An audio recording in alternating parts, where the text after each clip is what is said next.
Buenos días, estamos en semana.com, en este Facebook Live que estamos haciendo desde hace algunas semanas con todos los precandidatos a la presidencia de la República. Hoy nos acompaña Iván Duque, que es uno de los precandidatos del Centro Democrático. Bienvenido, doctor Duque, y ¿por qué no nos empieza contando precisamente cómo es ese proceso dentro del partido? Bueno, primero que todo, doctor Rodrigo, muchas gracias por invitarme y un saludo a todas las personas que nos están viendo en este Facebook Live. Nosotros estamos en un proceso muy interesante porque tenemos un grupo de varios precandidatos, todos personas calificadas, personas que han hecho un trabajo importante en la política y estamos buscando el mecanismo ideal para seleccionar el candidato. Yo dije desde el comienzo cuando entré en esta contienda que a mí me gustan las consultas abiertas porque me parece que generan una actividad democrática importante, la ciudadanía se conecta, la ciudadanía va a las urnas, se expresa a través de su más puro pronunciamiento que es el voto. Entonces, pues hemos estado en eso, pero obviamente sabemos que el tiempo en este momento juega en contra nuestra y estamos tratando de buscar cuál es el mecanismo que nos pueda dar más legitimidad para que tengamos un candidato. Primero, que fortalezca el partido, que convoque a nuevas fuerzas del país y que construya esa coalición que necesitamos para ganar la presidencia de la República. ¿Cuál sería la mejor fecha para una consulta? A ver, si usted me pregunta a mí, yo creo que hoy tenemos dos fechas claras. Una puede ser noviembre y otra puede ser marzo. Quizás marzo sea muy tarde por la dinámica de esta campaña, que en otras épocas se ha dado en marzo y no ha habido problema, pero yo creo que esta va a ser una campaña que va a empezar mucho antes y quizás noviembre sea una buena fecha. Uno obviamente tendría que pensar que en marzo se pueden conseguir muchos más votos, pero si se hace un buen trabajo de campaña, de publicidad, de invitar a la ciudadanía a participar, pues de pronto podemos lograr una amplia participación en las urnas en noviembre. ¿Y cuándo sabremos si la consulta va a ser en noviembre? Nosotros tenemos hasta el mediados de octubre para hacer uso de esa opción. Ya el partido notificó a la organización electoral que esa es una opción que está allí. Se deben estar enviando las preguntas modelo para tener una especie de retroalimentación por parte de la organización electoral. Pero yo creo que antes del 20 de octubre tenemos que definir si ese va a ser o no el mecanismo o si va a haber otro. Usted sabe, doctor Iván, que cuando hay tantos precandidatos, no solamente en el caso del Centro Democrático, en los otros partidos también, cada uno tiene la mejor fórmula y siempre generalmente se disfraza con qué es lo que más le conviene a la democracia, pero en el fondo cada uno defiende la fórmula que más satisface, digamos, sus intereses de corto plazo. En la última encuesta que publicamos aquí esta semana, usted sale ganador en una interna del Centro Democrático. ¿Sus compañeros del Centro Democrático que están compitiendo con usted aceptarían la consulta en noviembre, que en principio parecería muy favorable para usted? Bueno, lo primero es, yo nunca he defendido la consulta por conveniencia personal. Yo siempre he creído que la consulta es un mecanismo que le ayuda a los partidos políticos. Es más, yo creo que ojalá todos los partidos pudieran escoger sus candidatos a través de procedimientos ampliamente democráticos y participativos con la ciudadanía. Entonces, eso me parece importante aclararlo. Lo otro es que no soy el único que ha defendido ese mecanismo. El doctor Carlos Holmes Trujillo también ha defendido ese mecanismo. Entonces, esto más que una imposición o que sea una especie de batalla de las rosas sobre cuál tiene la mejor fórmula, yo creo que lo que hay que buscar es una fórmula que genere entusiasmo, participación, legitimidad, que nos fortalezca con la ciudadanía, que nos permita traer nueva militancia, que nos permita traer nuevos simpatizantes. Y por eso yo creo que ese mecanismo es bueno. Pero como le digo, el tiempo está en este momento jugando en contra nuestra y tenemos que buscar cuál de todos los mecanismos posibles nos lleva a un consenso y tratar de fortalecer el partido después de ese proceso. ¿Y la decisión finalmente quién la toma? Yo creo que la vamos a tomar todos, porque lo que es... Por acuerdo entre los precandidatos. Sí, yo creo que eso es lo más sensato, porque además lo dice así los estatutos. Cuando nosotros hicimos una reforma estatutaria, incluimos un artículo transitorio que dice que se debe buscar el consenso entre los precandidatos y el presidente fundador, que es el senador y expresidente Álvaro Uribe. Eso nos ayudaría a nosotros por lo menos a tener claridad inicialmente sobre el mecanismo y que ese mecanismo, por supuesto, saque un candidato fortalecido con una gran proyección de ganar la presidencia de la República. Estamos conversando con el doctor Iván Duque, senador del Centro Democrático, precandidato a la presidencia de la República. Los invito a que nos manden preguntas que ustedes quieren que yo le transmita al senador y yo las iré organizando en la medida en que se va llevando a cabo el diálogo. Sigamos con el tema del proceso en el partido, doctor Duque. Es, digamos, llamativo que ustedes están haciendo eventos conjuntos, todos los candidatos, porque pertenecen al mismo partido, porque forman parte de un mismo proyecto político, pero que a la vez están compitiendo entre sí. ¿Cómo es esa dinámica? A mí me parece que es una dinámica muy, muy interesante y yo voy a decir muy bonita. Nosotros empezamos en el caso nuestro un ejercicio hace año y medio haciendo talleres, que fueron unos talleres que se llamaban Construyendo País, que lo hicimos fue para escuchar a la ciudadanía. Y nosotros teníamos, Rodrigo, una pancarta grandísima que decía: ¿usted qué propondría para un mejor país?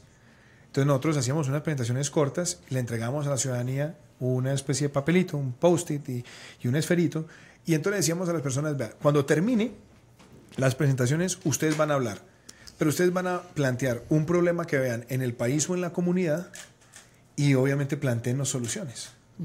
Y entonces ese ejercicio fue muy bonito porque nos permitió tabular, ver lo que la gente estaba pensando, trabajar con ellos, y por eso nosotros presentamos en la campaña nuestro libro Indigna Acción hace varios meses, que es como nuestra visión de país con propuestas concretas. Vino la convención del Centro Democrático y a partir de ahí empezamos a hacer estos foros. Y estos foros tienen una gran ventaja. Primero, son temáticos. Entonces hablamos sobre el problema de tierras, o sobre el problema rural, o sobre la innovación, o sobre el emprendimiento, sobre la política tributaria, sobre el medio ambiente, y cada uno de los precandidatos va exponiendo primero qué es lo que ve que el país tenga como desafío y cuáles son sus propuestas. Y después hay un intercambio de preguntas y respuestas con la comunidad. Y sin hacer de eso un debate entre candidatos como tal, la ciudadanía se va conectando con las propuestas de cada uno. Y entonces hay aplausos, o hay más preguntas, o hay más inquietudes. Y yo creo que ese es un ejercicio que enriquece el papel de un partido político de opinión, pero además de un partido político que se ha ido distinguiendo por ese diálogo con la ciudadanía. Entonces creo que es un ejercicio muy valioso. Es más, a usted que le gustan a veces cosas de la política de los Estados Unidos, en la época en que Lincoln aspiró a la presidencia, él tuvo unos debates muy famosos con Douglas. Iban los dos recorriendo distintas ciudades de Estados Unidos y cada uno iba planteando sus puntos de vista, y esos debates se volvieron tan famosos porque era un ejercicio constructivo de dialéctica y de opinión y de posibilidades y de propuestas. Y yo creo que nosotros lo que estamos haciendo con eso es enriqueciendo la calidad del debate con la ciudadanía, y me parece que eso es muy acertado el mecanismo nuestro. Ahora, ustedes, todos los precandidatos al conjunto, pues por supuesto comparten, digamos, una visión política y casi que, digamos, programática, pero si están compitiendo también hay diferencias de matices. ¿Cuáles serían, en su caso, las diferencias que a ustedes los separan un poquito de los demás? Yo creo que hay muchas, y hay enfoques, por ejemplo, frente al sector privado. Hay candidatos que tienen unas posiciones que yo las respeto, quizás no las comparto, en el rol del Estado escogiendo, por ejemplo, sectores que deban ser dinámicos en la economía. Yo creo mucho más en la libertad económica y en dar las condiciones para que todo el que quiera desarrollar una actividad empresarial pues lo pueda hacer y pueda triunfar, y obviamente si se equivoca pues tenga que asumir las consecuencias, pero me gusta más eso que un Estado que está involucrado escogiendo sectores, porque personalmente creo que históricamente nunca ha sido el mejor camino. Yo creo que hay aproximaciones, por ejemplo, frente a temas de política agropecuaria, temas de política sectorial, temas, por ejemplo, relacionados con la política mineroenergética, temas relacionados con algunos aspectos ambientales. Entonces, hay diferencias sanas, pero lo interesante de este ejercicio es que como lo estamos debatiendo, lo estamos compartiendo y la ciudadanía también va interviniendo, al final del proceso, quien sea el candidato va a tener un plan de gobierno que se ha construido a lo largo de un amplio proceso de diálogo con la ciudadanía. Y eso creo que fortalece el partido y es muy legítimo después para presentarlo como una propuesta de gobierno. Hay la impresión de que en estas elecciones no las gana un partido solo, porque hay muchos partidos, muchos candidatos, y por consiguiente que este va a ser un proceso, digamos, de formación de coaliciones. Si usted es candidato del Centro Democrático, ¿a quién vería como un posible aliado para la primera vuelta, digamos? Porque... Yo creo en esto, doctor Rodrigo, lo siguiente. Ninguna elección, yo creo que es una elección de partido desde hace mucho tiempo en Colombia. Yo creo que la última gran elección de un partido como tal quizás fue en 1986, porque de ahí para acá lo que ha habido siempre son campañas que tratan de buscar sectores o ampliar la base. La campaña del 2002 fue muy interesante porque quizás Álvaro Uribe llegó a la presidencia como por primera vez en 100 años sin pertenecer a ninguno de los partidos tradicionales en un ejercicio de firmas, haciendo una coalición con toda la ciudadanía. Después vinieron pues ya elecciones que ustedes ya conocen, pero yo creo que hoy lo que nosotros tenemos que hacer es buscar una coalición primero con la ciudadanía. Más que buscar matrimonios por conveniencias, primero invitemos a la ciudadanía. Invitemos a los trabajadores, invitemos a los emprendedores, a los académicos, invitemos a todos los sectores en una propuesta donde todos quepamos. Y yo creo que también hay sectores que políticamente son muy afines con nosotros. Yo creo que nosotros tenemos unos aspectos en muchas materias que son afines con el expresidente Pastrana, que son afines con Marta Lucía Ramírez, que son afines con algunos sectores del liberalismo que han marcado independencia frente a su partido hoy en día, como es el caso de Sofía Gaviria, por ejemplo. Grupos de víctimas también en el país que han manejado afinidades con nosotros. Entonces yo creo que hay que buscar esa amplitud. ¿En qué? En lo programático. ¿En qué? En la visión de país. A mí nunca me han gustado los matrimonios por conveniencia, porque muchas veces llaman coaliciones programáticas y realmente lo que hay debajo es una gran repartija clientelar. Eso no me gusta a mí. A mí me gusta es que nos identifique lo programático, que nos identifique la visión de país y que podamos construir una plataforma sin ningún tipo de acuerdo burocrático. Pero sí hay un acuerdo ya anunciado y público entre los expresidentes Pastrana y Uribe para tener un solo candidato entre los dos. Correcto, pues son sectores afines, pero nosotros no podemos quedarnos simplemente entre nosotros dos. Eso me parece porque hay una afinidad política y hay una representación política, pero la tarea que tenemos que construir con una candidatura es invitar a más sectores del país a participar en ella. No es simplemente quedarnos en que Uribe y Pastrana llegaron a un acuerdo, es todos los días ampliar esa coalición y ganar corazones y afecto del pueblo colombiano y conexión con nuestra propuesta programática. En estos días se han notado más que grietas, diría yo, en la unidad nacional, es decir, la coalición de partidos que ha acompañado al presidente Juan Manuel Santos, y concretamente se está hablando mucho del retiro de Cambio Radical, y eso va acompañado de la especulación de que Cambio Radical o el doctor Vargas, que parece que ya no es de Cambio Radical, pero en fin, que el doctor Vargas pueda hacer alianza con ustedes en el Centro Democrático. Yo quiero separar dos cosas. Unas, las alianzas que se pueden dar en temas coyunturales y temas de interés nacional. Y yo creo que claramente hoy en el Congreso se está empezando a agrietar la unidad nacional por cuenta de la Justicia Especial para la Paz.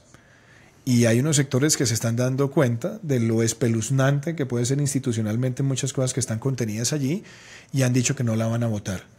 Si eso implica que se puedan unir fuerzas políticas representadas en el Congreso para expresar una postura de preocupación nacional, ese es un tipo de alianza circunstancial que siempre estamos dispuestos nosotros a evaluar.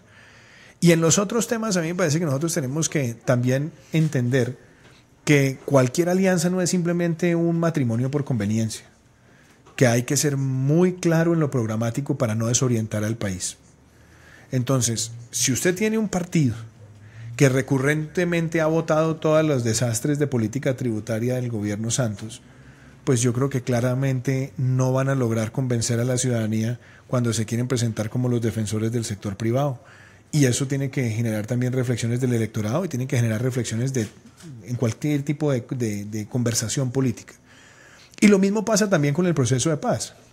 Hay partidos que han votado recurrentemente una serie de situaciones que han afectado institucionalmente al país y que además fueron activistas en una campaña y que me parece que también deberían hacer un claro mea culpa y no simplemente tratar de mimetizarse en las circunstancias para ver si se plegan o no a otro partido político.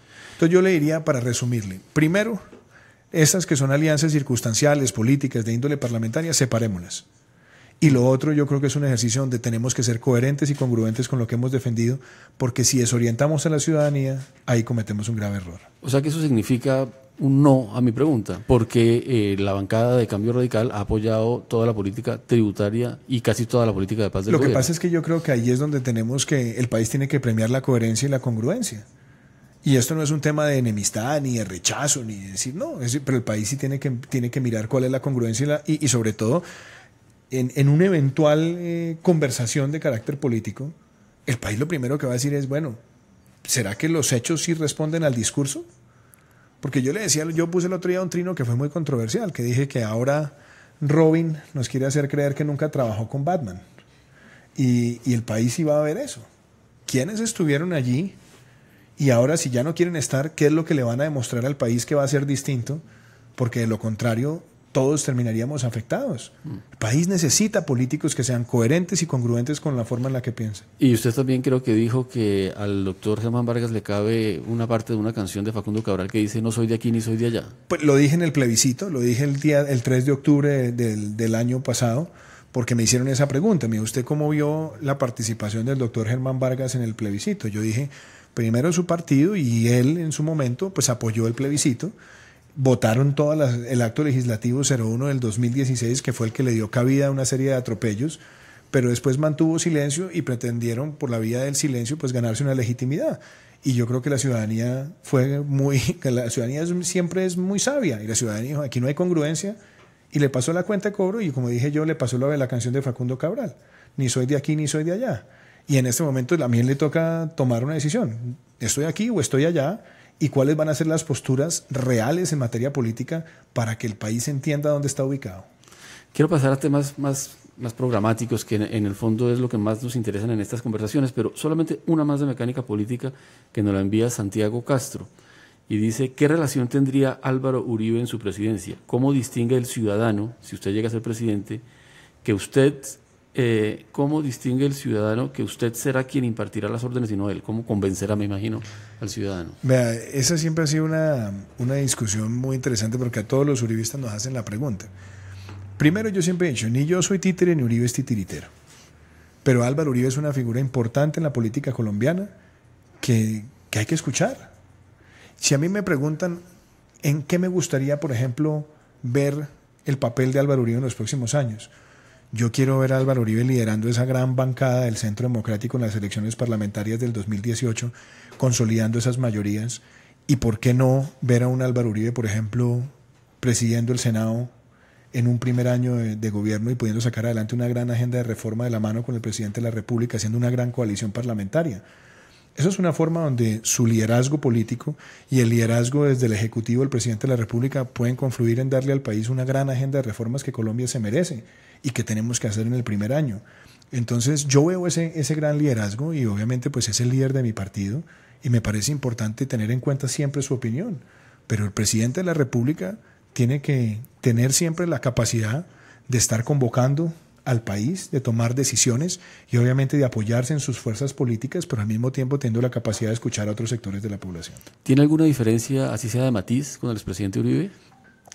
Siempre hay es que en la política nunca hay unanimismo, y nosotros somos un partido deliberante y somos un partido donde hay discusiones sobre muchos temas. Y a mí me parece que es un partido que se ha enriquecido en esos debates. Claro que hemos tenido diferencias, y lo interesante es que cuando hay diferencias pues se expresan las posturas, no solamente las mías, las de otros miembros de la bancada con él. Y después de un amplio proceso de deliberación podemos encontrar puntos en común. Yo creo que eso enriquece lo que es el trabajo de un partido político. Nosotros no somos un partido de unanimismo, somos un partido donde hay posturas, donde hay ideas, donde hay propuestas, y lo interesante es debatirlas. Y así pasa, yo creo que en todas las fuerzas políticas quizás del mundo.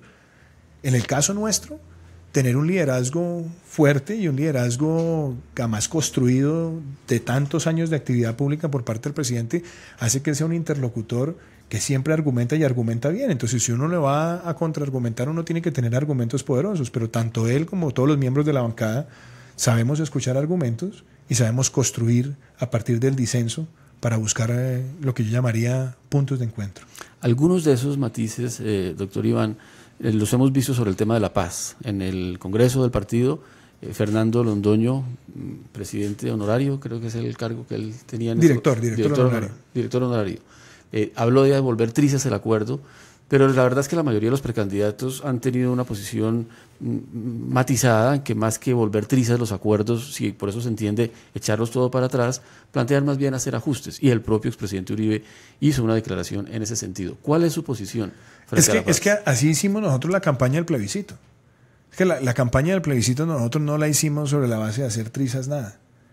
La hicimos sobre la base de hacerle unas reformas estructurales a los acuerdos, porque tenía y tiene elementos que afectan gravemente las instituciones y la legalidad del país. Nosotros fuimos, y yo recuerdo, yo fui uno de los voceros de esa campaña, artículo por artículo, yo iba a todos los foros, diciéndole que para mí los que defendían el sí no eran ni mis enemigos, ni mis contradictores, ni mis competidores, porque yo entendía que era un ejercicio democrático de escuchar planteamientos y que la ciudadanía tomaba la última palabra cuando se enfrentara con la urna. Y así se hizo. Y nosotros hoy nos hemos mantenido en esa postura porque, entre otras cosas, cuando ganó el no, nosotros fuimos a una mesa con el gobierno, presentamos un documento muy serio con todas esas modificaciones estructurales. El gobierno se fue por lo cosmético, pero de fondo no hizo ninguna corrección, y hoy estamos pagando las consecuencias de eso. Yo le digo, por ejemplo, el error de haber dejado al narcotráfico como una especie de delito conexo al delito político sobre la base de financiar, promover y ocultar la rebelión. va a generar incentivos para que acá nuevas fuerzas irregulares sigan utilizando el narcotráfico como vehículo o oxígeno de su actividad ilícita. Pero lo que dicen los acuerdos es que el narcotráfico solamente puede ser objeto de la justicia especial en la medida en que haya sido para financiar la guerra y no enriquecimiento personal. No, correcto. Eso es cierto que lo dice, pero acuérdese que lo mimetiza dentro de un enfoque donde dice, aquí hay la rebelión y todo lo que sea para financiar, promover y ocultar la rebelión, eso es un delito conexo al delito político. Entonces quiere decir que la carga de la prueba la tiene el Estado para determinar si el señor fulano de tal tenía tantos recursos derivados del narcotráfico, y obviamente lo que estamos viendo es que todos esos recursos se van a terminar diluyendo dentro de una organización. Y lo grave de eso, doctor Rodrigo, es que había que hacer un énfasis muy claro en cuál iba a ser el instrumento de reparación económica a las víctimas producto de esa actividad con la totalidad de los recursos, pero adicionalmente la entrega de las rutas, la entrega de los laboratorios, la entrega de los mecanismos de lavado de activos, quienes les entregaban los precursores químicos, y hasta ahora sobre eso no se ha visto nada. Pero además de que no se ha visto nada, no hay dientes para exigirlo. Y quizás lo que también afecta a esto es que la erradicación y la sustitución de cultivos quedó como un ejercicio voluntario entre los acuerdos, cuando debería ser obligatorio, porque hoy estamos viviendo que el país pasó de menos de 50.000 hectáreas a 180.000 hectáreas, que es casi lo mismo que teníamos cuando empezó el Plan Colombia. Entonces, corregir eso es importante. Y déjeme, yo le echo un cuentico rápido sobre la ¿Qué sería lo que corregiría ahí? Bueno, primero, yo he dicho, nosotros necesitamos dejar explícito en la Constitución colombiana que bajo ninguna circunstancia el narcotráfico es un delito amnistiable. Eso para hoy y para el futuro es fundamental para la institucionalidad republicana. Sinceramente, me parece que eso no es un cambio de los acuerdos. Porque los acuerdos... No, yo creo que sí, porque los acuerdos, acuérdense que los acuerdos se convirtieron en un referente de interpretación, y los acuerdos dicen explícitamente, dejan esa ambivalencia, donde claramente si es para financiar, promover u ocultar la rebelión, sí, está ahí. Podemos tener la discusión, pero está ahí.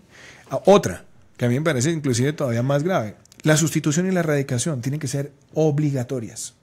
Nosotros no podemos dejar eso a la voluntariedad. Inclusive ha habido analistas como, por ejemplo, Mauricio Vargas escribió una columna sobre esto, donde decía que el círculo era totalmente vicioso, porque usted siembra, pide plata, le dan plata, reduce y vuelve y siembra. Entonces genera un círculo donde nunca reduce de manera estructurada el cultivo, porque tiene ese doble papel. Yo creo que ahí hay que hacer una reforma.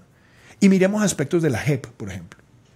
A mí me parece muy grave, porque además esto lo dijeron en la campaña del plebiscito de los defensores del sí desde el punto de vista del gobierno, que nadie llegaría al Congreso que hubiera cometido crímenes de lesa humanidad sin haber pasado primero por la JEP y por haber cumplido las penas transicionales. Carreta. Hoy estamos viendo a las FARC anunciar que sus cabecillas, algunos de ellos, van a ser candidatos al Congreso de la República, que además han sido investigados y condenados por crímenes que son crímenes internacionales. Y mire lo grave. Se buscó en los acuerdos, quedó explícito en los acuerdos y quedó explícito en un acto legislativo de este año, que las sanciones de la JEP no limitan el ejercicio de ningún derecho político. Es decir, usted puede seguir en el Congreso habiendo estado sancionado, y usted puede seguir en el Congreso mientras lo están investigando, cuando eso es desproporcionado con el resto del país. La Constitución prohíbe que cualquier persona que haya cometido un delito grave pueda llegar al Congreso de la República, y aquí lo estamos relativizando en función de la ideología de los victimarios. Pero sobre ese punto, doctor Iván, cuando Álvaro Uribe era presidente, hizo un referendo que lo llamó contra la corrupción y la politiquería en 2003 y propuso exactamente eso. Él propuso la muerte política de pero la posibilidad de que fueran al Congreso personas que entraran a un proceso de paz. A ver, yo le soy muy claro, doctor Rodrigo, frente a ese plebiscito y frente a esa postura. Yo tengo absolutamente claro, definido, que ninguna persona que haya cometido crímenes de lesa humanidad debe llegar al Congreso de la República. Esa ha sido mi postura siempre. Antes y hoy. No la he cambiado. Si usted quisiera hacerle alguna observación o alguna crítica a ese referendo, pues quizás si yo hubiera sido senador y si hubiera estado inclusive en la bancada de gobierno, también lo hubiera hecho. Porque para mí no hay diferenciación entre una cosa y la otra. Ahora, yo entiendo que en un proceso de transicionalidad eventualmente hay que restablecer derechos políticos. Está bien. Supongamos que aún aceptándolo, supongamos, tendría que primero surtirse el pago de una pena proporcional y efectiva, que me parece que es lo mínimo que un país espera. Pero mi enfoque En lo que yo me he definido siempre, yo no quiero ver criminales de lesa humanidad en el Congreso de la República. Ahora, ¿cómo sería, digamos, la parte formal, mecánica, para introducir esos cambios, dado que forman parte de un acuerdo entre el gobierno y la guerrilla? Si usted es presidente, ¿se volvería a sentar con la guerrilla para renegociar? A ver, yo creo que tenemos que separar varias cosas. Acá hay un proceso que es institucional, que las propias FARC ha aceptado, porque las FARC ha aceptado las instituciones que hoy están debatiendo sobre la implementación de los acuerdos. Y las instituciones de un país deben tener siempre todas las herramientas para corregir aquellos aspectos normativos que no estén funcionando por el bien del país. Esa es una prerrogativa que no la dirigen las FARC ni no la condicionan las FARC. Cuando usted ve la Justicia Especial para la Paz como está, donde la acción de tutela está relativizada, donde la Procuraduría como garante del debido proceso es un invitado de ocasión, donde pueden hacer calificaciones jurídicas propias, entiéndase crear delitos, donde además si hay conflictos de competencia son 3 de la JEP, 3 de la otra jurisdicción, y si hay empate dirime el presidente de la JEP. Todas esas cosas generan graves daños institucionales, que no lo estoy diciendo solamente yo, lo han dicho connotados juristas, lo ha levantado el fiscal general de la Nación, inclusive lo están diciendo hoy partidos que hacen parte de la unidad nacional. Eso quiere decir que el gobierno y el Congreso tienen la posibilidad legítima a través de los mecanismos constitucionales de reforma a través de actos legislativos de hacer las enmiendas que correspondan. Ahora, usted me pregunta a mí, yo le digo, todo lo que sea desmovilización, desarme y reinserción de la base guerrillera, eso hay que hacerlo. Y hay que hacerlo bien. Y hay que permitirle a esas personas que encuentren trabajo, que puedan realmente hacer un ejercicio de resocialización, protegiéndole su vida también. Pero lo otro, lo que institucionalmente está destruyendo fundamentos constitucionales, eso no es un tema para negociarlo con ellos. Eso es un tema que las instituciones de un país, en ejercicio de su soberanía, lo tienen que hacer. Pero es un poquito, digamos, asumir que lo que se pactó entre el gobierno y la guerrilla de las FARC, en lo que se refiere a lo que se comprometió las FARC, se mantiene. Y a lo que se comprometió el gobierno se puede cambiar sin hablar con las FARC. Ojo con una cosa, doctor Rodrigo. Gobierno y FARC. Pero hay una cosa que está por encima de esto, que es el Estado. Y son las instituciones. En ningún lado podemos decir nosotros que lo que acuerde el gobierno y las FARC, que salga mal, que afecte las instituciones, que genere un entorno disruptivo institucional, entonces toca consultarlo con ellos. Eso no dice en ningún lado. Ellos aceptaron su desmovilización, su desarme y su reinserción, y aceptaron entrar a unos esquemas de justicia transicional. Ahora, esos esquemas de justicia transicional, si están saliendo mal, si no tienen justicia efectiva, si no están generando un balance entre los poderes públicos, si están afectando la capacidad de tener investigaciones sensatas y contundentes, tienen que ser reformadas.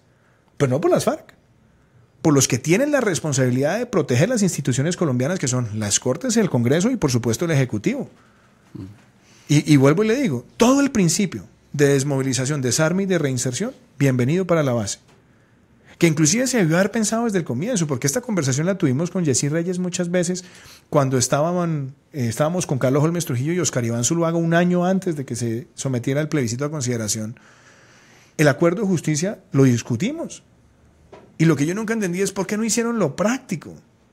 Es, salgamos de la base guerrillera, de la guerrillerada, busquemos ahí sí unos mecanismos de amnistía y concentremos esa transicionalidad, esa justicia en los máximos responsables, donde parte de la transicionalidad debió haber sido la reducción sustancial de la pena, pero no la ausencia de pena. Tal es así que organismos de derechos humanos irrespetados internacionalmente y la propia fiscal de la Corte Penal Internacional vinieron y dijeron, señores, aquí la proporcionalidad y la efectividad de la pena es fundamental. Si eso no está, estaríamos creando mecanismos de impunidad.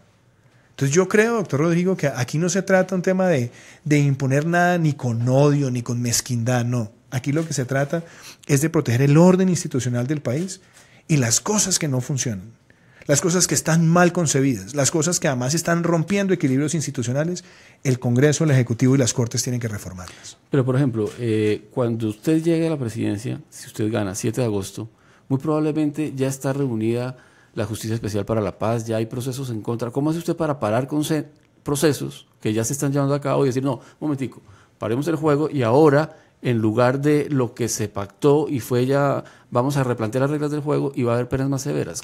Desde el punto de vista práctico. Yo creo que hay dos cosas que usted está planteando. Primero, hay un hipotético que todavía no se ha surtido. Todavía no se ha acabado el debate de la reglamentación de la JEP.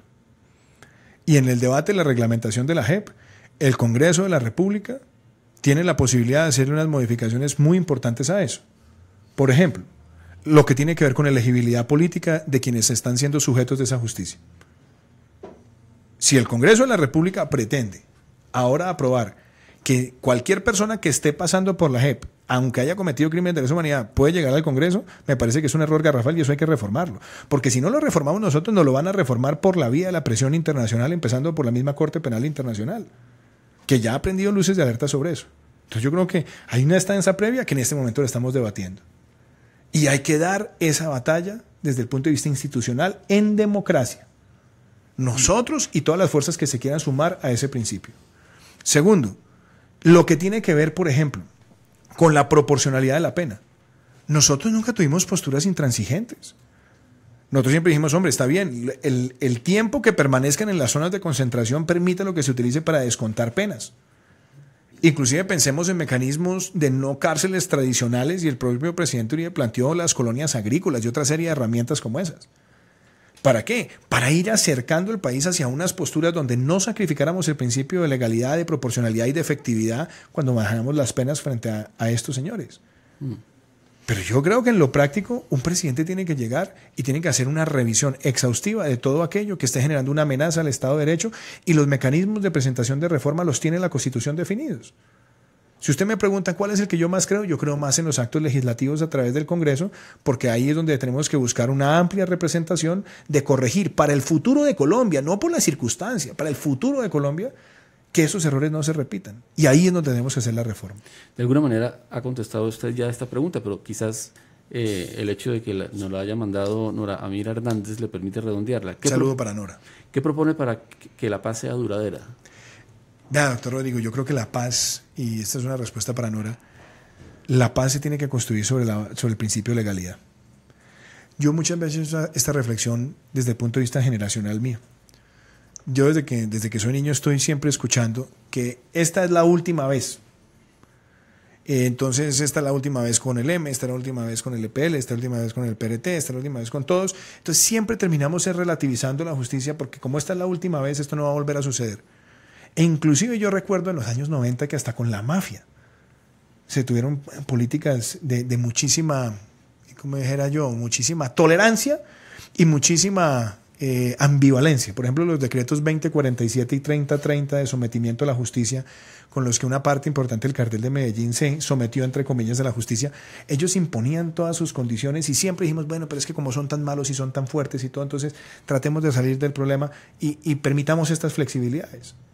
Y lo cierto es que la violencia lo que ha seguido es mutando. Entonces yo siempre digo, ¿cuándo va a llegar ese momento donde en Colombia realmente tracemos una raya divisoria y digamos, no señor, aquí el que la hace la paga? Y no diferenciemos un crimen si es cometido por izquierda o por derecha, si es para, si es guerrillero. No, el crimen es el crimen.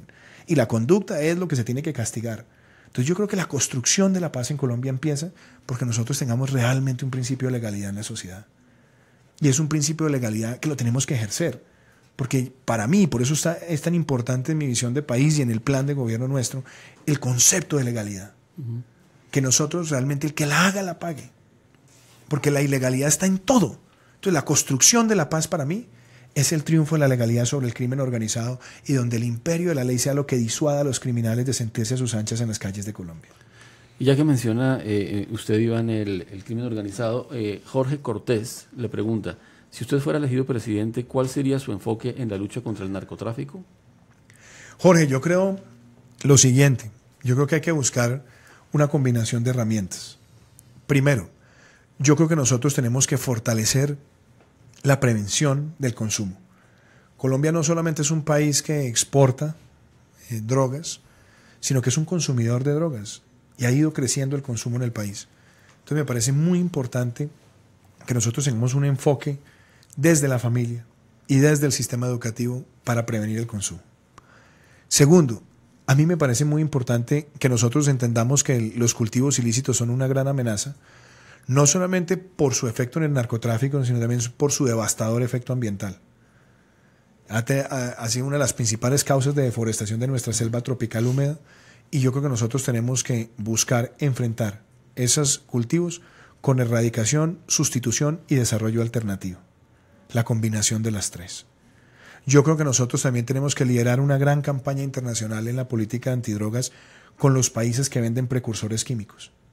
Porque ellos despachan órdenes y finalmente terminan siendo trianguladas y terminan llegando a los laboratorios en el sur del país y vienen triangulados por otros lugares del mundo. Yo creo que los países que producen los precursores tienen que tener órdenes de despacho totalmente transparentes, y eso ha hecho falta en la lucha que nosotros debemos tener para prevenir las drogas.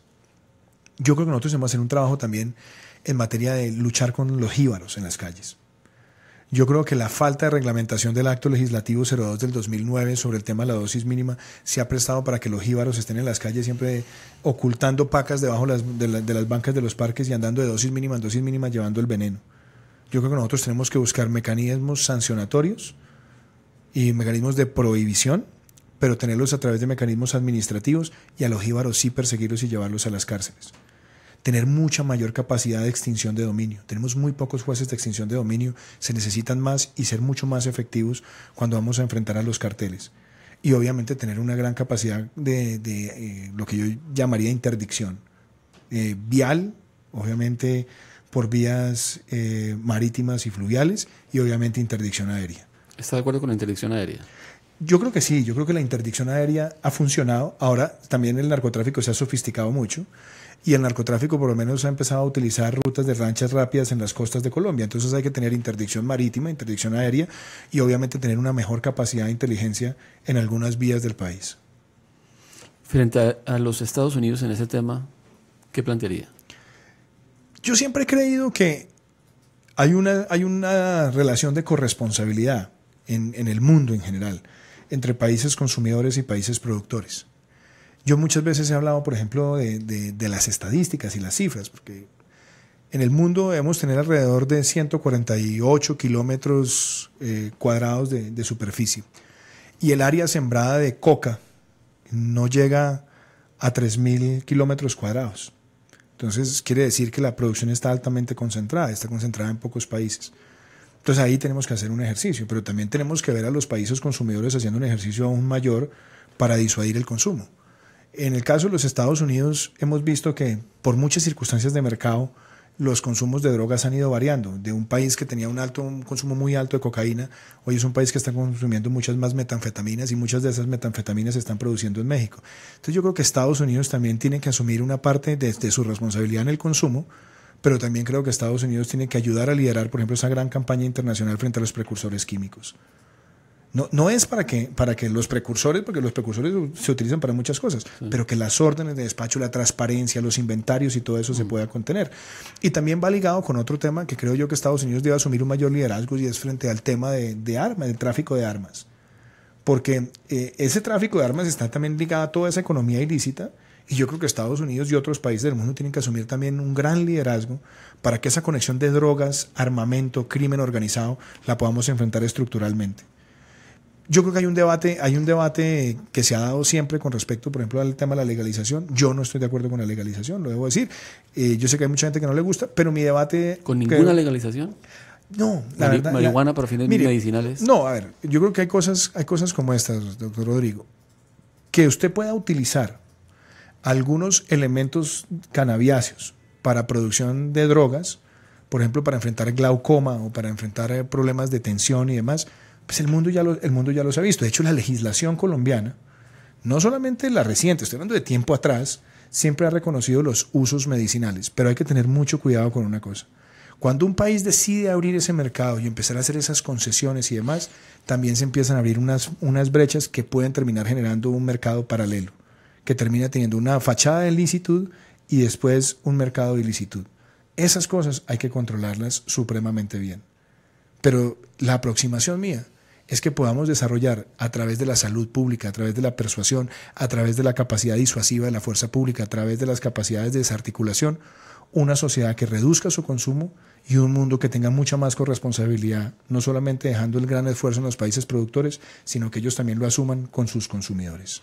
Quiero cambiar un poquito el tema, doctor Duque, para que hablemos de la economía, que es su tema, o uno de los temas que tienen más cerca al corazón. Entre otras cosas porque Cristian Parra nos manda la siguiente pregunta: ¿cuál es su posición en política fiscal? Hombre, yo creo que a mí me preocupa cuando un Estado gasta demasiado y gasta mal, porque siempre le pasa la factura a la sociedad. Cuando un Estado empieza a derrochar y a derrochar la factura, siempre se la pasa a la sociedad. Y entonces yo creo que la política fiscal de un país tiene que estar, primero, buscando siempre eficiencias. Yo creo que nosotros tenemos que hacer un gran ejercicio de eliminar gastos innecesarios en el gobierno y hacer más eficiente la administración pública. Quiere decir, hacer más con menos recursos y utilizando más herramientas tecnológicas y obviamente eliminando muchas duplicidades innecesarias que hay con las responsabilidades con los entes territoriales, por decir algo. Si nosotros hacemos eso, yo creo que Colombia puede darse el lujo de primero generar ahorros permanentes. Segundo, yo creo que nosotros hemos cometido un error y es depender demasiado desde el punto de vista fiscal del petróleo, porque no somos un país petrolero. Tenemos un país con potencial petrolero, pero no somos un país petrolero. Tenemos reservas para menos de 7 años y el 70% de los yacimientos petroleros en Colombia producen menos de 1.000 barriles día. ¿Eso qué quiere decir? Que esa rentica usted no la puede gastar en lo que sea y que esa renta usted no la puede volver un mecanismo de expansión de gastos permanentes sabiendo que usted está tan vulnerable en lo inmediato. Entonces yo creo que hay que ser mucho más responsables en el manejo de esos recursos extraordinarios y focalizarlos principalmente en lo que es inversión que genere gran impacto en términos de capital en el país. Yo creo, por ejemplo, que en la parte fiscal hay que hacer una revisión de lo tributario. Mire, Colombia es un país, doctor Rodrigo, que a nivel nacional hay 22 impuestos, pero solamente 4 o 5 generan más del 90 y pico % del recaudo. Tenemos cerca de 15 impuestos departamentales, de los cuales 2 o 3 generan más del 90% del recaudo. Y tenemos cerca de 40 impuestos locales, donde la gran mayoría, donde 4 o 5 representan la gran mayoría del recaudo. ¿Qué quiere decir eso? Hay que simplificar el sistema tributario. Segundo, si generamos ahorros permanentes bien hechos, podemos de pronto bajar algunas tarifas que permitan traer más inversión y que esa inversión se vea representada en que haya nuevas empresas, más empresas y que tengan una implicación en términos de equidad generando empleo formal. Entonces, mi política fiscal es de ahorros permanentes sin sacrificar eficacia, focalizar también muy bien el gasto. ¿Por qué? Porque yo creo que nosotros la inversión pública deberíamos dedicarla a hacer grandes impactos en términos de equidad con la población más vulnerable. Y estamos viendo, según los propios informes de planeación nacional, que por ejemplo en materia pensional estamos concentrando la gran mayoría de subsidios en la población de más alto ingreso. Y eso nos elimina la posibilidad de llevarle a los más vulnerables los recursos. Entonces, responsabilidad, prudencia, ahorros estructurales, focalización y un sistema tributario simple, pero que permita ser pro competitividad, pro ahorro, pro inversión y pro generación de empleo. Y ahí termino con una cosa, hay que revisar el sistema de exenciones también. Tenemos exenciones que valen mucha plata, que quizás hay que revisar para quedarnos con las que realmente tengan un gran impacto en la sociedad en términos de inversión y generación de empleo. ¿Se le mediría a una reforma de pensiones? Es necesario, doctor Rodrigo, porque mire, hoy la realidad de Colombia, ¿cuál es? Nosotros tenemos un país que se está gastando cerca de 38 billones de pesos al año en cubrir un déficit pensional. Colombia tiene, cuando usted mira la estadística del DANE, 22 millones de personas ocupadas. Claro que hay que ponerle a eso su dosis de bicarbonato porque esas personas contestan una encuesta donde le dicen, señor o señora, ¿ha trabajado usted al menos 1 hora con o sin remuneración durante la última semana? Usted dice sí, bienvenido a la población ocupada. Hay 22 millones, pero solamente 7 contribuyen a pensión y salud y solamente 2 se están pensionando. Eso es muy grave. Y es muy grave en un país que se está envejeciendo. Hoy tenemos 5 millones de mayores de 65, vamos a tener 15 millones en 3 décadas. Entonces, la reforma pensional hay que hacerla. ¿Para qué? Para que sea sostenible el sistema, para que sea transparente el sistema, para que los subsidios se concentren en la población más vulnerable y para que el sistema pensional no se convierta en el largo plazo en una bomba de tiempo fiscal que entre más nos demoremos en hacer una reforma seria, más dura va a ser el estruendo de una explosión diferida en el tiempo. Es preferible una reforma responsable ahora que dejar incubarle ese mal al país hacia el futuro. ¿Cuáles serían los aspectos principales? O sea, edad de jubilación. Vea, yo creo que inclusive no hablemos tanto del tema de edad. Yo creo que aquí hay que resolver unos temas, por ejemplo, más serios. Y es, hoy en día, cerca del 60% de los subsidios del régimen de prima media se está quedando en la población de más alto ingreso. Y eso obviamente genera una inequidad tremenda. Nosotros sí deberíamos concentrar mucho más los subsidios en los más vulnerables, obviamente sin afectar derechos adquiridos, que eso es una cosa bien importante. No es que le vamos a cambiar las reglas de juego a todos los que ya tienen una expectativa real de pensión, sino que nosotros vamos a empezar a hacer esos cortes. ¿Qué tiene que ver esto? Por ejemplo, las competencias entre regímenes. Cuando usted ve dos regímenes que están compitiendo, eso genera una serie de ambivalencias y una serie de rotaciones entre sistemas, y es simplemente porque las reglas de juego no están claras. Entonces, si usted elimina las competencias, se concentra en los más vulnerables, le da la oportunidad de un ahorro organizado y al mismo tiempo empieza a tratar de generar impactos hacia el futuro en la población que va a estar en la línea de pobreza, yo creo que nosotros hicimos algo importante en materia pensional. Y lo otro, para que usted lo sepa, con lo que Colombia se gasta al año en pensiones, podría darle a todos los mayores de 65 años un salario mínimo, a todos, a los 5 millones. Y nosotros estamos pues concentrados en un grupo muy pequeño. No se trata de que a todos se les dé un salario mínimo, pero sí se trata de que las personas que han acumulado un ahorro reciban su ingreso pensional proporcional al ahorro que han realizado, y que por supuesto los que se han ganado una serie de subsidios estando en los quintiles más altos pues han generado un gran factor de inequidad que hay que corregir. Esa es la responsabilidad que hay que tener en esta materia. Un sistema pensional serio, transparente, simple y que permita focalizar los subsidios en los más necesitados. Usted mencionaba la eventualidad, esa fue la palabra que utilizó, de disminuir algunos impuestos o algunas tasas. ¿Cuáles podrían ser? Yo creo, mire, por ejemplo, hablemos las cosas en plata blanca. Hoy Colombia tiene una tarifa de renta corporativa mucho más alta que el promedio de los países de la OCDE. O sea, hoy es del 34%, Rodrigo. Entonces usted dice, bueno, si la tarifa de renta corporativa es del 34%, pero además, si las empresas tienen ingresos de más de 800 millones de pesos, es del 40%. Quiere decir que algo hemos hecho mal. Y hemos hecho mal en un momento donde la industria se desacelera, donde la inversión también se está resintiendo, porque fuera de esa renta corporativa que es alta, yo tengo otra serie de impuestos que me llevan las tasas efectivas de tributación en muchos sectores a superar el 50%. Y a eso agréguele costos de energía que son altos, agréguele costos de logística que son altos. Entonces el país pierde competitividad. Yo creo que si uno hace unos ahorros bien planteados, uno podría reducir tarifas, por ejemplo, de renta corporativa. Y la otra cosa, uno debería tomar los sistemas de exenciones, revisarlo, reducirlo quizás, y que las exenciones vayan ligadas con un incentivo a que las empresas generen más empleo formal. Entonces, quiere decir que ayudé en lo tributario, traje más inversión y al mismo tiempo estoy mejorando la calidad del ambiente laboral del país. IVA, por ejemplo, es una discusión bien difícil, porque un punto de renta, así cuentas de tentero, equivale a 1 billón de pesos. Un punto de IVA equivale a 2.7 billones de pesos.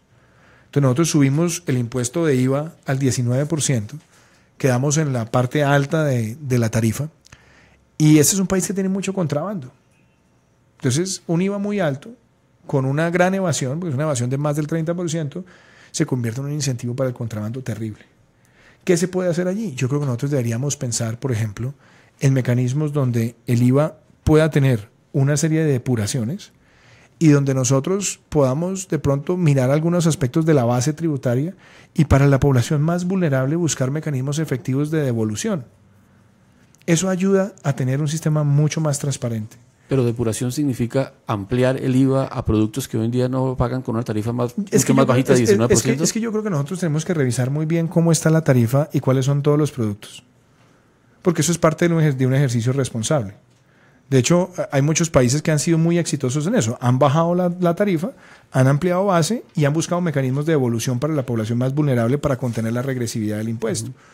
Yo creo que nosotros no podemos estar cerrados a la banda de mirar todas las opciones que más sirvan para tener un sistema tributario que ayude ¿a qué? A que haya más empresas, Rodrigo, nuevas empresas, a que haya más inversión, a que haya más ahorro, a que haya más productividad.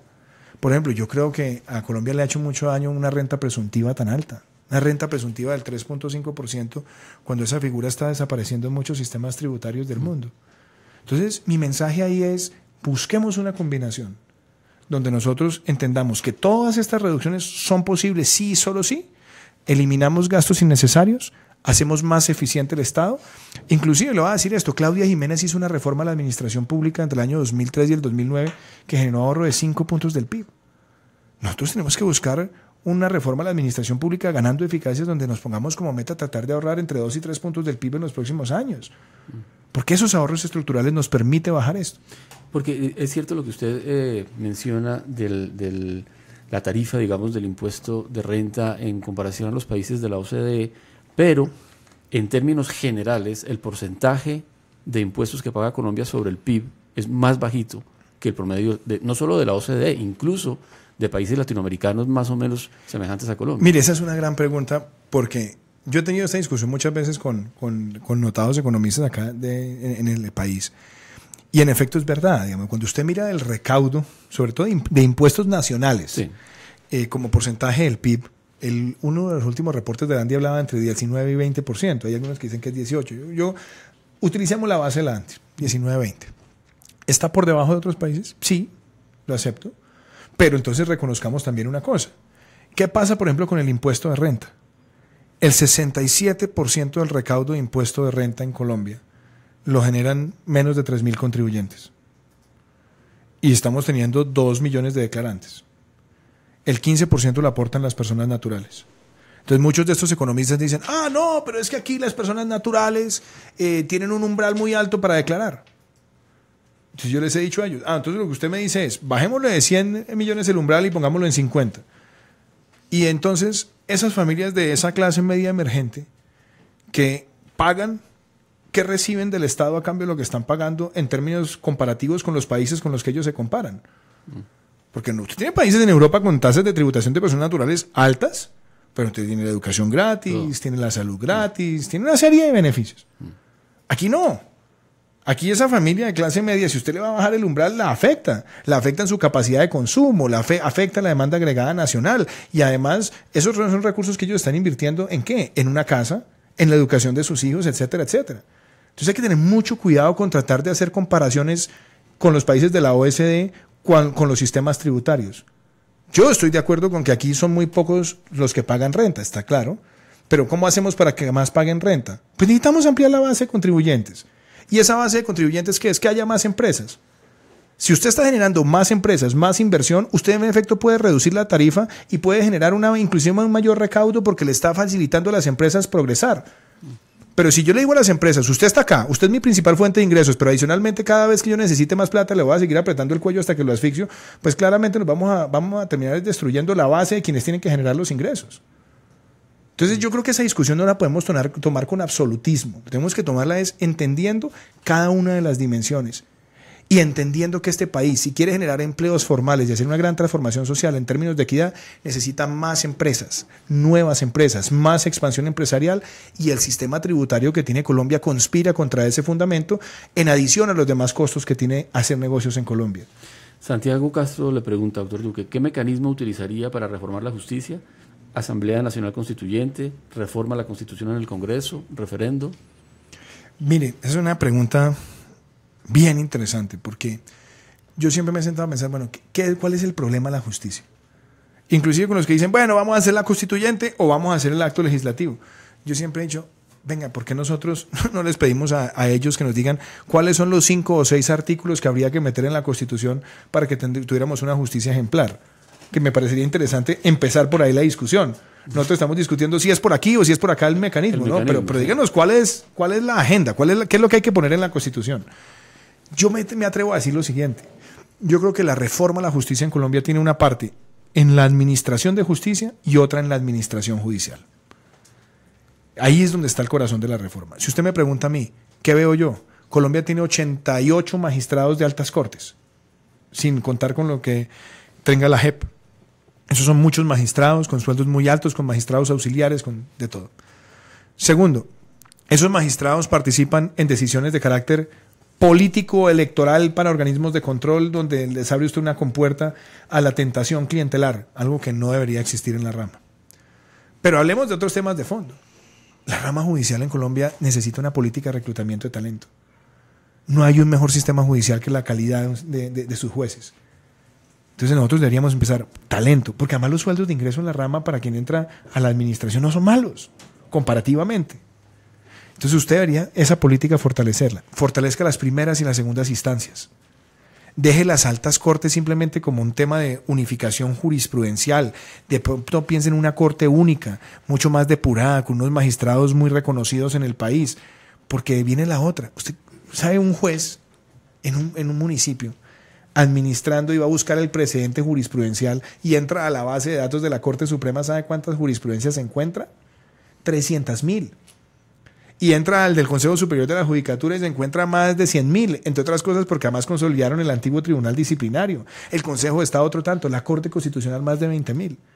Entonces las altas cortes tienen que ayudarle al juez a unificar jurisprudencialmente los criterios de interpretación de las normas para la administración de justicia.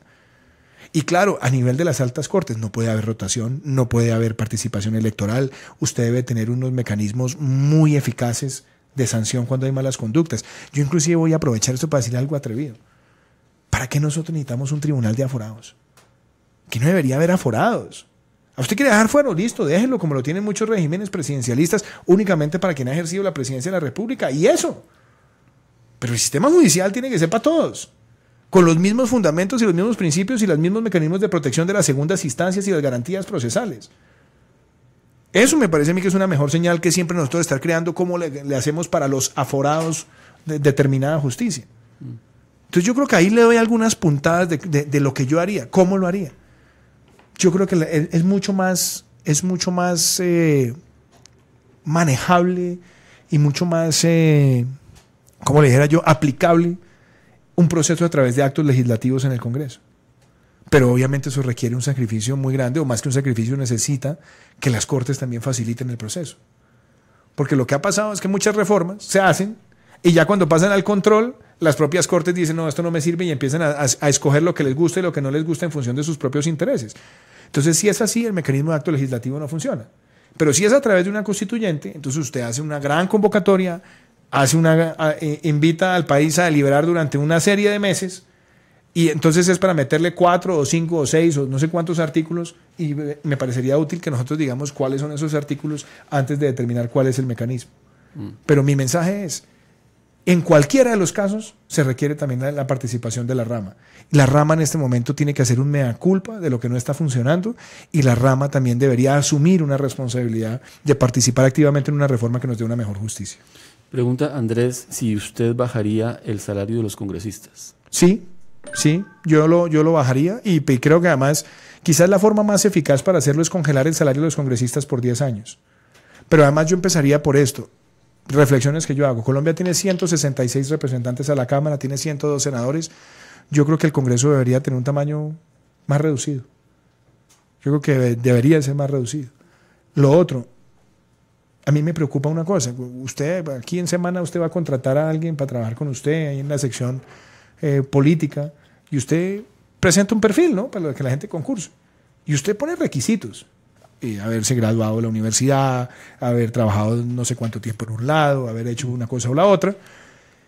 Y para la labor de congresista, el único requisito es la edad. A mí me parece que es una responsabilidad tan grande, porque es legislar, es hacer las leyes, es opinar, es poder participar en la arquitectura institucional de un país, que yo creo que se necesita tener unos requisitos para llegar al Congreso. Y también deberíamos limitar el tiempo que las personas están en el Congreso. Yo he planteado que nadie debería estar más de 3 periodos. De pronto 3 es mucho, de pronto nadie debería estar más de 2 periodos en el Congreso, consecutivos o ininterrumpidos, para generar también una renovación de la clase política. Y también creo que tenemos que hacer unos esfuerzos muy grandes en la reglamentación, por ejemplo, del lobby en Colombia, para que los congresistas no estén fletados por ningunos intereses. Yo por eso respaldé una iniciativa del senador Carlos Fernando Galán para hacer la reglamentación del lobby. Ha estado avanzando lentamente, pero creo que eso también le ayuda al manejo del Congreso. Creo que la transparencia en las reuniones de los congresistas es importante, y creo que también, por ejemplo, la mermelada es algo que nosotros tenemos que acabar del presupuesto. ¿Qué es la mermelada? Son recursos que terminan llamándose partidas globales, que los ministros después la manejan como una caja menor para unos y para otros, para cambiar plata por votos o contratos por votos. A mí me gusta más bien un debate abierto, que los congresistas y las bancadas le digan públicamente al país en la discusión del presupuesto: hey, yo quiero proponer estos proyectos que ya deben estar avalados por el Banco de Inversiones y Proyectos Nacionales, públicamente, pero que las partidas estén todas explícitas en el presupuesto. Si eso lo hacemos, yo creo que ganaríamos mucho institucionalmente, doctor Rodrigo. Una última pregunta, ya el tiempo se nos está acabando, se nos ha acabado. ¿qué va a diferenciar a Iván Duque de los demás 30 candidatos en esta campaña? Hombre, mire, yo siempre tengo mi filosofía es estar haciendo campaña sin estar descalificando ninguna propuesta de los demás. ¿Qué es lo que yo le estoy proponiendo a Colombia? Yo estoy proponiendo a Colombia que trabajemos en 3 valores que necesitamos para nuestra sociedad. Necesitamos la legalidad. Justicia y seguridad tienen que ir de la mano, pero la legalidad es luchar contra todos estos fenómenos que lo que hacen es derrumbar instituciones y generar incertidumbre y generar, como le dijera yo, a la afectación de las libertades individuales. Legalidad es enfrentar la corrupción, legalidad es enfrentar el crimen organizado, legalidad es enfrentar el contrabando, legalidad es enfrentar la evasión tributaria. Darle al país el concepto de que la ley se tiene que cumplir. Segundo, un país de emprendimiento, una economía pensada en pro del emprender. Más empresas, más negocios, más micro, más familiempresas, donde el país tenga condiciones para que esas empresas prosperen. Y eso me lleva al tercer gran concepto, que es la equidad.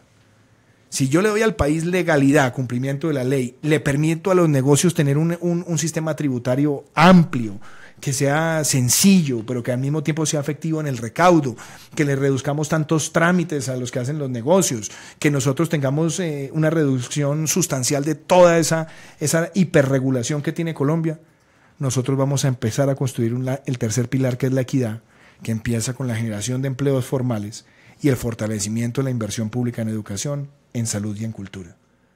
Y yo le diría, si usted me dice, métele la ñapita, innovación y sostenibilidad ambiental, que son los 2 ejes transversales de ese modelo, esos 3 pilares.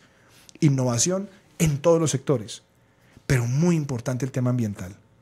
¿Cómo vamos a tener energías alternativas en el país?